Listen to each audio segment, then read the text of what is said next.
Let's get right into it. Today, the story we're about to unpack isn't just some spooky campfire tale. It's a terrifying reality that completely flipped the lives of a group of friends upside down.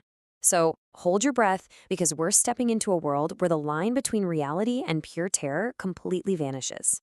Okay, let's dive into this. Imagine it's 3:30 a.m. They're in a dead silent hotel room in Manali. A guy named Sahil is suddenly woken up by the sound of someone humming in the dark. He rubs his eyes, looks over, and sees his friend, Samay, standing right in front of the mirror, singing a sweet, innocent lullaby to his own reflection. Chanda hai tu, mera suraj hai tu meri aankhon ka tara hai tu. As sweet as that lullaby sounds during the day, in the dead of night, it was absolutely bone-chilling. When Sahil and the others looked closer at Samay, they literally froze. The face looking back from the mirror was completely transformed. His eyes were blood red.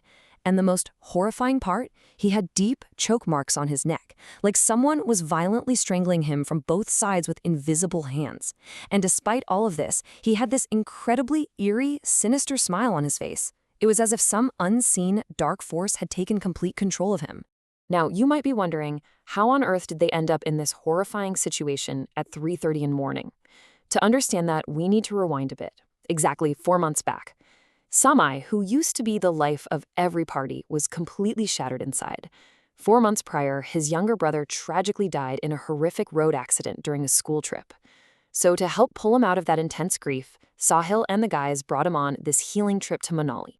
On the third day of the trip, when the four friends were heading out in their car to Rotang Pass, the hotel receptionist gave them a really bizarre warning. He explicitly told them to return before 6 p.m., no matter what. Why? Well, historically, Rotang actually translates to pile of corpses, or valley of death. The locals firmly believe that for centuries, a deceptive, ancient entity stalks the pass, hunting down anyone passing through at night. The guys just brushed it off as local superstition and laughed their way out. Now, what's really interesting about this timeline is how quickly their delayed trek devolved into an absolute nightmare. By 9:15 p.m., they were heading back, running way late, and a dense fog had completely swallowed them. At 9:35 p.m., they spotted a milestone on the side of the road for the first time, Manali 28 km. And before they knew it, by 11 p.m., they realized they were trapped in a terrifying loop, a maya or illusion, with literally no way out. The fog was so incredibly thick that Arun, who was driving, couldn't see a thing. He was practically crawling at just 30 kilometers per hour. Think about it, a deadly cliff on one side and blinding fog on the other. Even with the fog lights glaring, one tiny mistake and their car would plummet into the gorge. In that suffocating environment, pure panic was slowly taking over their minds. And that's exactly when the psychological torture really began. When that Manali 28 km milestone appeared for the second time, every single friend saw something completely different. It's like a mass hallucination. Sahil swore he saw an old man in a white dhoti sitting on the stone. Chirag claimed it was a little girl holding a toy. But Arun, the driver, he saw a massive black horse just staring right at them. One milestone, but the terrifying entities sitting on it were different for everyone. Meanwhile, Samay, who had been dead silent in the back seat this whole time, suddenly started acting really strange. He muttered something that made everyone's blood run cold. If someone needs help, we should stop. The entity wasn't just terrorizing them from the outside anymore. It was messing with Samay's mind, preying on the deep trauma of losing his younger brother. It was manipulating him from the inside out. It was 11 p.m. And then, that same milestone appeared for the third time. But the dread this time was on a whole other level. Because this time, the milestone was completely empty. Nobody was there. Which meant only one thing. Whatever dark entity was out there, it wasn't on the stone anymore. It had moved much, much closer to them. Suddenly, Arun panicked and yelled out, "Don't look outside. Someone is walking right alongside us."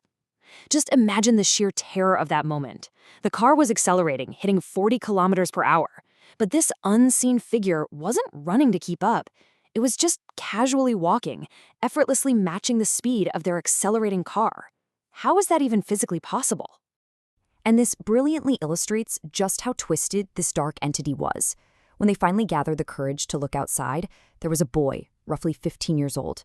His clothes were completely caked in mud, and his face was covered in severe, horrific injuries. This wasn't a coincidence, guys. The demonic force intentionally took the form of a heavily injured boy to mimic Samai's dead brother, perfectly crafted to exploit his emotional agony.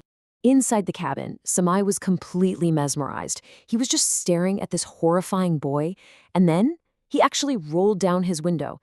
Absolute chaos broke out in the car. Arun frantically mashed the central locking system, trying to force the windows up, but the system had completely failed. The terrifying boy and Samai were now face to face, separated only by an open window. The guys shook Samai, desperately trying to snap him out of it. Suddenly, the boy started falling behind. But when Sahil checked the rearview mirror, what he saw will give you nightmares. The boy was standing in the pitch-black darkness, slowly waving at their car. And Samai? Samai was looking back through the glass, smiling and waving right back at him. After that spine-chilling moment, Arun literally floored the accelerator. Finally, they saw a 16 km stone. They had somehow broken out of the death loop. At 1:58 a.m., they rushed into their hotel. They actually thought they had outrun the horror and were completely safe. But man, were they wrong. And that slams us right back into the horrifying climax at 3:30 a.m. Samai, standing in front of the mirror with that sinister smile and the choke marks on his neck, slowly turned to his friends. With the eerie, innocent laugh of a child, he asked, "If I knock on your window at night, will you open it to help me?" And the second he said that, he collapsed hard onto the floor, completely unconscious.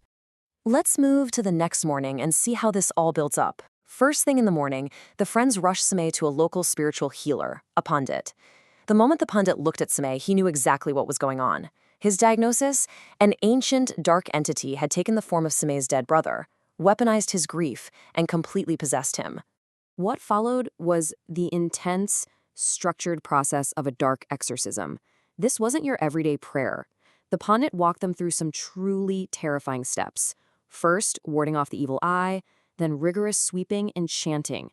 That was followed by a highly sacred, powerful ritual designed specifically to force the dark entity to leave Samai's body. So the crucial point here is how sickening and visceral the end of this ritual actually was. During the exorcism, Samai started violently throwing up. But this wasn't normal. He physically purged a thick, bizarre black liquid from his body. That was the darkness, the ancient entity that had taken root inside him. And the moment that black liquid left him, Samai was finally free from the demonic grip. Today, Samai is completely healed and living a normal life, but the story doesn't end there. To this day, Sahil still suffers from horrific nightmares. Every single night he hears Samai's creepy voice singing that exact same lullaby in the dark. So I want to leave you with this thought. Are there some shadows that are just impossible to outrun? Or does true terror, once it gets inside you, never really leave?